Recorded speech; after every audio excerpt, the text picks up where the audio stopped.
Tengan todos muy buenos días. Es un gusto estar nuevamente con ustedes. Ya estamos finalizando este periodo, ya el último del año. Espero que todo les salga muy bien, que puedan realizar lo que ustedes han planificado desde un inicio de año. Vamos a hacer en esta ocasión un pequeño repaso de los contenidos que hemos visto a lo largo de este periodo, que han sido pocos, es un periodo sumamente corto.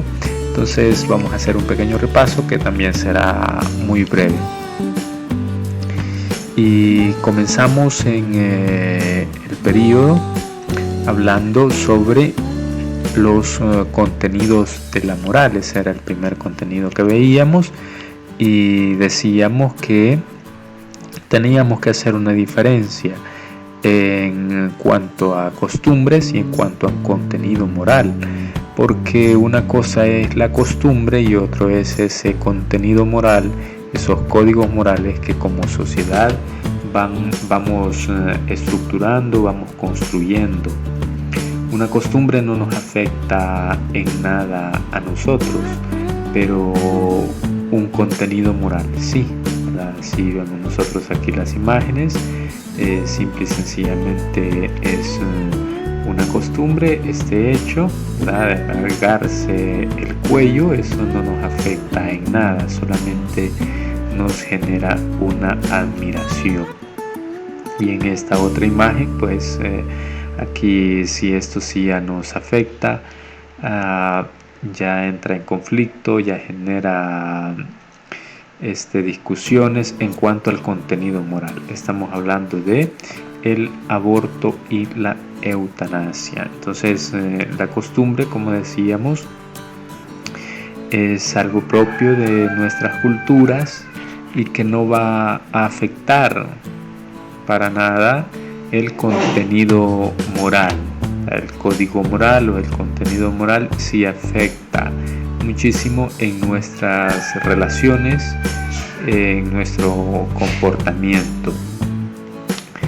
Y decíamos que estas costumbres o esta diversidad en cuanto a código moral existe por el hecho de que nosotros tenemos una universalidad, o sea, la moralidad es universal, todos la tenemos, todas las personas la poseemos, no hay nadie quien no tenga moralidad, todos tenemos moralidad, unos obviamente quizás en mayor o en menor grado, pero siempre poseemos la moral. ¿Por qué? Porque es universal, es para todos, y lo decíamos en periodos anteriores, es dada por naturaleza. Luego, esta universalidad obviamente es algo, como les decía, es algo natural, es algo que nosotros traemos, es algo innato que nosotros tenemos y que va a ser potenciado o inhibido culturalmente, o sea que nosotros poseemos una universalidad, pero en el lugar donde nos encontramos, esa cultura o esa sociedad nos va a potenciar esas costumbres, nos va a potenciar esa forma de actuar, de hacer las cosas, o las va a inhibir. Por eso así vemos nosotros que hay muchas acciones, muchas actividades que las realizan en un lugar pero que no se realizan en otro. ¿Por qué? Porque es la cultura la que va a potenciar o va a inhibir esas acciones, esas actividades. Luego teníamos que si hay una universalidad, lógicamente habrá una diversalidad, ¿tá? Una diversidad. Si existe la universalidad, existe también la diversidad de ese contenido moral. ¿Por qué? Ya lo decíamos anteriormente, porque todos tenemos, entonces va a haber una diversidad de ese contenido moral. Y esta diversidad va a poseer al menos un componente en buena parte cultural o adquirido. En este caso, cultura o el espacio o el ambiente es la que va a proporcionar esta forma, este contenido moral. O sea, va a ser propio de la cultura o lo habrá adquirido culturalmente. En este caso, obviamente, se va a ver construido sobre esas tendencias culturales que se poseen. Entonces, esa es la moral, ese es el contenido moral, esa es la diferencia entre la cultura y el contenido moral.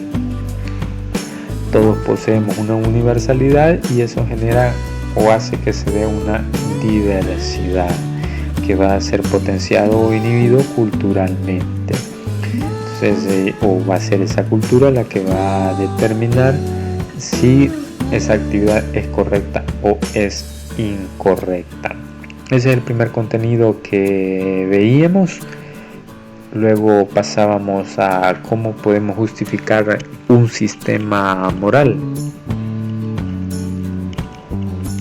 ¿Cómo justificamos un sistema moral? Bueno, decíamos que para justificar el hecho de saber si es bueno o es malo, necesitábamos un fundamento que estuviera externo a nosotros, que estuviera fuera de nosotros, porque no podía justificar, según estas corrientes, obviamente, no se puede justificar algo que parte desde dentro, porque ya no sería objetivo, sería muy subjetivo. Para que sea objetivo, este sistema moral tiene que tener un fundamento externo. ¿Cuáles son esos fundamentos externos? Hablábamos sobre Dios, decíamos que Dios es el que va a determinar y es el que va a regir y el que le va a dar validez, valor a las normas, a las reglas. Y así hablábamos de los 10 mandamientos, que es una forma, una norma que establece para que nosotros podamos convivir, para que podamos vivir. Entonces, esa es la verdad, según el fundamento en Dios, y que aquí toma un papel importante la revelación. Es Dios quien se revela al hombre y es el hombre quien hace suya esas normas y las pone en práctica. Independientemente de qué religión sea, siempre es un ser superior, un ser divino, el que transmite, traslada o el que dicta cómo se debe de vivir o cómo se debe de relacionarse. Así tenemos a los cristianos, tenemos a los musulmanes, a los judíos y así sucesivamente podemos seguir nombrando, pero siempre hay alguien superior, hay alguien fuera del ser humano quien va a determinar, va a dictar cómo debemos de comportarnos. El segundo es la naturaleza. Aquí hablábamos sobre que es el hombre quien regresa. En siglos anteriores decíamos el fundamento estaba basado en Dios, pero el hombre se va transformando, va cambiando y va buscando otro fundamento que lo encuentra en la naturaleza. O sea, regresa al principio nuevamente, dice, bueno, es la naturaleza la que va a determinar o nos va a decir qué es correcto o qué es bueno. Según las leyes de la naturaleza, esto es bueno o esto es malo. Entonces, aquí hay un elemento importante que es el antropocentrismo. Es cuando el ser humano, el hombre, se ve como centro de todo, ¿verdad? Centro del universo, el antropocentrismo. Entonces todo va a girar en torno al ser humano, en torno al hombre. Es el hombre quien puede modificar, puede transformar la naturaleza a su conveniencia y encuentra ahí en esa naturaleza una fuente de inspiración.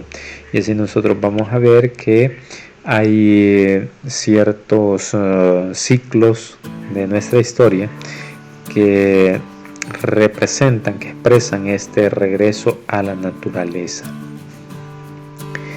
Ese es el segundo fundamento, y nosotros ese regresar de la naturaleza nosotros lo hemos expresado en pinturas, en obras, en poemas, todo relacionado a la magnificencia, lo grandioso de la naturaleza o a lo que puede ser la naturaleza. Ese es el segundo. Y el tercero hablábamos sobre el derecho.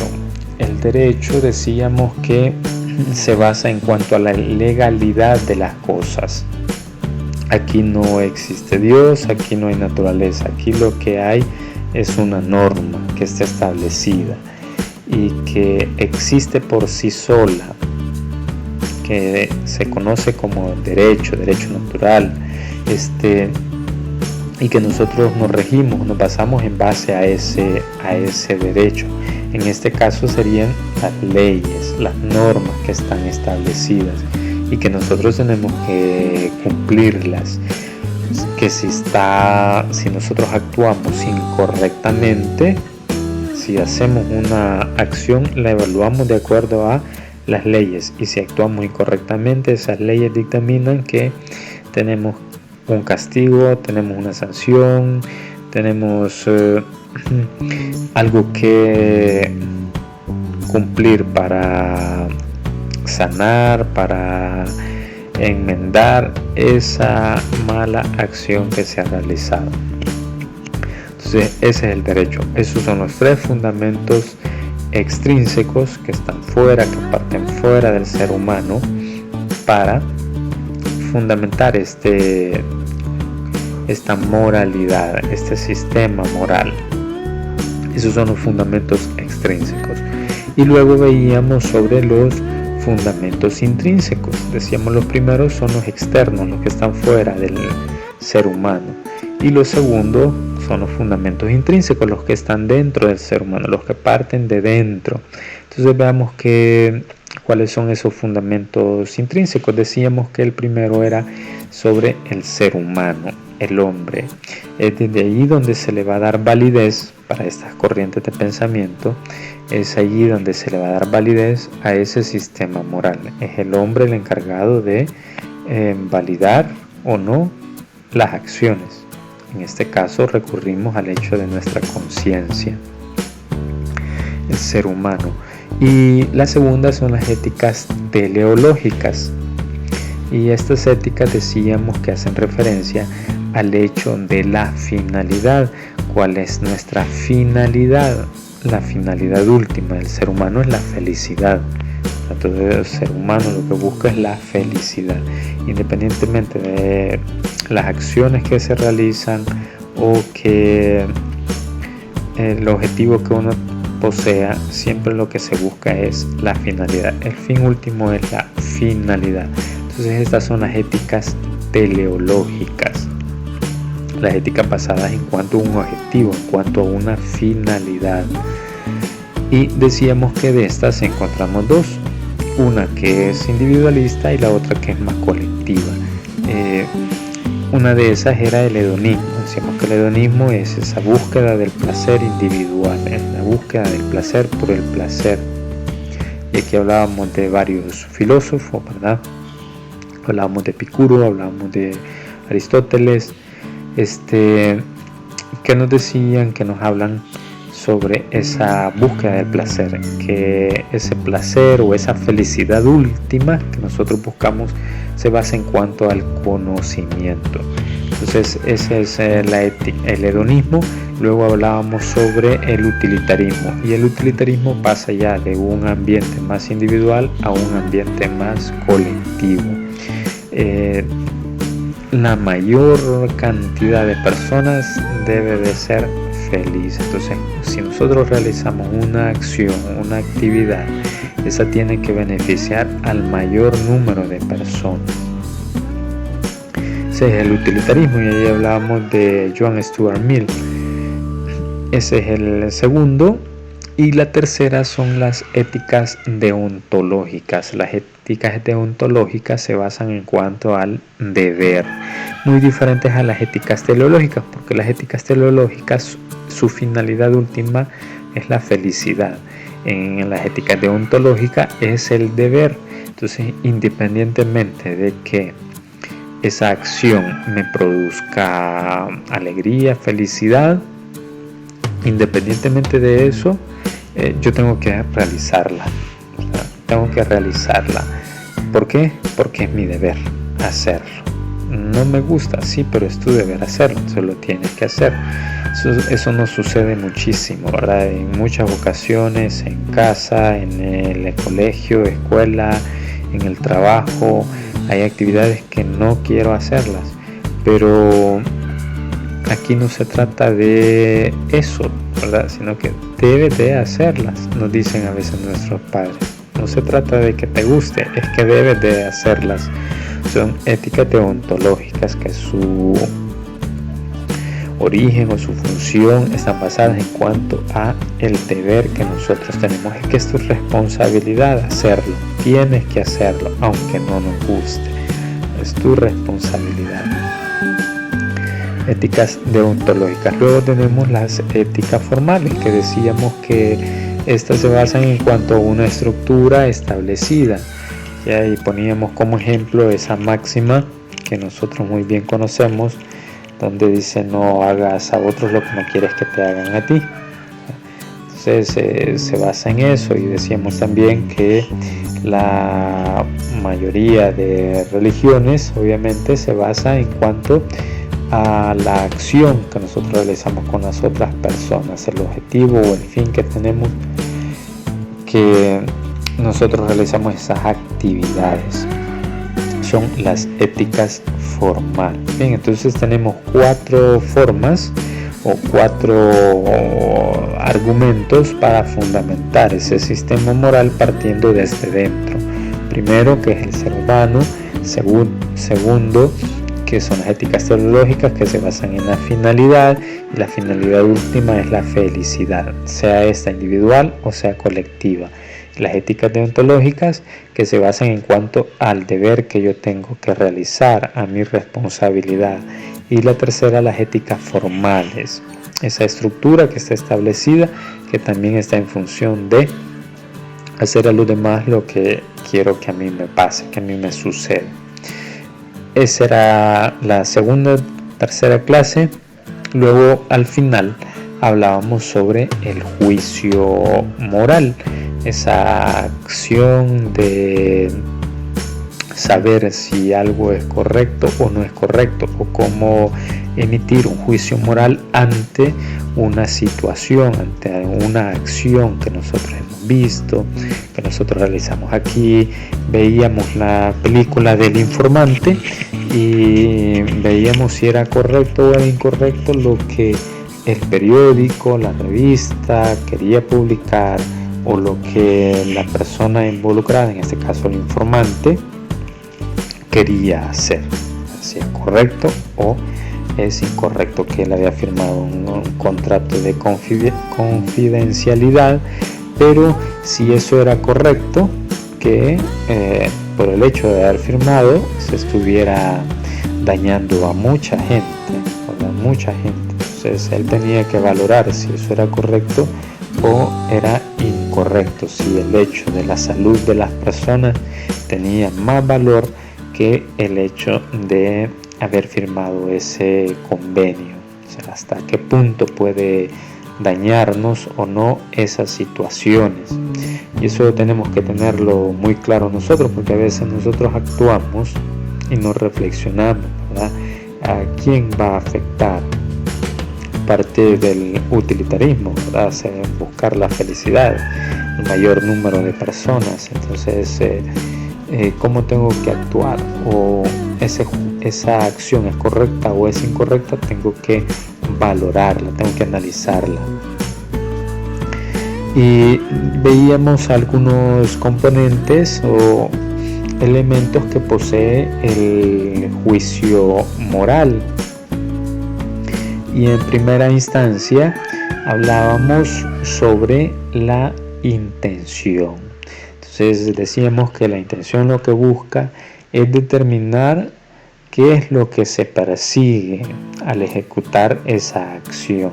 Entonces muchas de las acciones que nosotros estamos realizando o que realiza la persona deben de ser analizadas luego por las consecuencias. Recordamos la película, la intención que tenía el personaje, tenemos que analizarla en cuanto a sus consecuencias, positivas o negativas, de acuerdo a sus consecuencias. Entonces, lo que aparentemente puede ser una buena intención puede tener cosas ocultas, ¿verdad? Que son deshonestas, que son inmorales. Entonces, debemos de evaluar bien esa intención. Se les decía también en la clase que esto ocurre con las empresas o con ahora que estamos en campaña, los partidos políticos dicen que están haciendo una acción que va a favorecer a las personas, pero su intencionalidad es otra, ¿verdad? El fin que ellos buscan es otro. En muchas ocasiones son deshonestas o inmorales. Esa es la intención. Luego tenemos la siguiente, que es el motivo. En cuanto al motivo, decíamos que este se refiere a el impulso, a ese impulso que va a conducir al individuo a que ejecute esa acción, a que realice esa acción. En este caso, obviamente, vamos a analizar si esa motivación, si ese impulso es bueno o si es malo, según la intención de quien lo está realizando. Entonces, generalmente se toma en cuenta si la intención del individuo es desinteresada o si busca ayudar de forma transparente, ¿verdad? De forma bondadosa o generosa. Eso tenemos que verlo, el motivo, qué motivación tiene para realizar esa acción. Ese es el segundo. Luego tenemos el tercero, que es el ambiente o el medio. En este caso, lo que se hace es analizar los medios que el individuo, que la persona elige para alcanzar sus objetivos y sus metas. Estamos hablando del camino que está tomando para alcanzar sus objetivos y sus metas, para saber si esa acción es correcta o incorrecta. Aquí les recuerdo que hablábamos de Maquiavelo, un filósofo, un personaje del siglo XVI, ¿no?, que popularizó esta frase del fin justifica los medios. Se les decía que hay que tener cuidado, ¿verdad?, porque el fin que nosotros perseguimos puede ser bueno, pero los medios que utilizamos para alcanzar ese fin pueden ser inadecuados, pueden ser incorrectos.